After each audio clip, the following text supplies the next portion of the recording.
നമ്മൾ ആദ്യം മനസ്സിലാക്കേണ്ടത് ഇസ്ലാം ഹറാം എന്ന് പറഞ്ഞ, ഇസ്ലാം തീർത്തും ഹറാം എന്ന് പറഞ്ഞ ഒരു സംഗതിയാണ് ഖബർ എടുപ്പുണ്ടാക്കുക, അതുപോലെ തന്നെ ഖബർ ഉയർത്തപ്പെടുക എന്നത് ഹറാമാണ്, സംശയമല്ല. അത് കൃത്യമായ തെളിവ് ഇസ്ലാം ആ നിലക്ക് നമ്മൾ പഠിപ്പിച്ച കാര്യമാണ്. അപ്പോൾ ഈ സംഗതി ഹറാമായ ഒരു കാര്യം ഇസ്ലാം എന്തായാലും എന്ത് ചെയ്യൂല, അത് ഏതെങ്കിലും രൂപത്തിൽ പഠിപ്പിച്ചു കൊടുക്കില്ല. അതുകൊണ്ട് ഉത്തമ തലമുറയിൽ ഒരാളുടെ ഖബറും ഉയർത്തപ്പെട്ടതായി നമ്മൾ കാണൂല. നബി സല്ലല്ലാഹു അലൈഹി വസല്ലമൻ്റെതില്ല, ലക്ഷക്കണക്കിന് സ്വഹാബികൾ അവരതില്ല, അത് ഇന്നല്ല അന്നല്ല.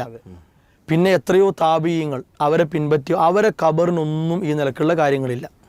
പിന്നെ സമൂഹം കുറേ ഖബറുകൾ കാണിക്കപ്പെടാറുണ്ട്. അതൊക്കെ ഈ ഷിയാക്കളും സൂഫികളും ഉണ്ടാക്കിയ പല പ്രവാചകന്മാരുടെ പേരിലും അവരുണ്ടാക്കിയത് ഇങ്ങനെ നല്ല കളർ ഫുള്ളിൽ എന്ത് ചെയ്യും, കാണിച്ചു കൊടുക്കും. ആളുകൾ ഇതൊക്കെ ശരിയാന്ന് കരുതും. യഥാർത്ഥത്തിൽ ഇത് ഷിയാക്കൾ തുടങ്ങിയ ഒരു വ്യവസായമാണ്, ഒരു ആത്മീയ കച്ചവടമാണ് ശരിക്ക്. സാധാരണക്കാരുടെ വിശ്വാസത്തെ മലിനപ്പെടുത്താനുള്ള ഒരു ഏർപ്പാട് എന്ന് തന്നെ പറയാം.